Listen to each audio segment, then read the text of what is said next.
అందరికీ నమస్కారం. ఈ వైఎస్ఆర్ కాంగ్రెస్ పార్టీ కార్యకర్తలు, అభిమానులు అల్లే కానీ సైకోలు వీళ్ళు సోషల్ మీడియాలో చేసే దుష్ప్రచారం మామూలుగా ఉండదు. వాస్తవంలోకి వస్తే అంటే ఫేస్బుక్, ట్విట్టరు వీటన్నింటినీ గమనిస్తూ ఉంటాను. ఈవీఎం సీఎం అని, లేకపోతే ఈవీఎంలతో అధికారంలోకి వచ్చినటువంటి కూటమి అని చెప్పేసి 3 నెలలు 4 నెలలు అయితే కూడా అట్లే దాన్నే కంటిన్యూ చేస్తా ఏదో కవర్ చేసుకుంటా అంటారు. వీళ్ళ అమాయకత్వం అనుకోవాలనో లేకపోతే వీళ్ళ నాయకుడు అతి తెలివి అనుకోవాలనో ఒక్కసారి మనం ఈ వీడియో చూస్తే తెలుస్తుంది. ఎందుకంటే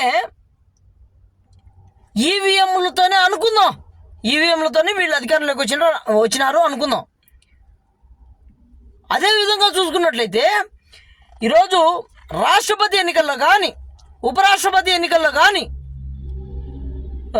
లోక్సభ స్పీకర్ ఎన్నికల్లో కానీ, డిప్యూటీ స్పీకర్ ఎన్నికల్లో కానీ వీటన్నింటిలో నిలబెట్టినటువంటి కూటమి ప్రభుత్వం నిలబెట్టినటువంటి వ్యక్తికి మీ నాయకుడు ఎందుకు ఓటు వేయించినాడు?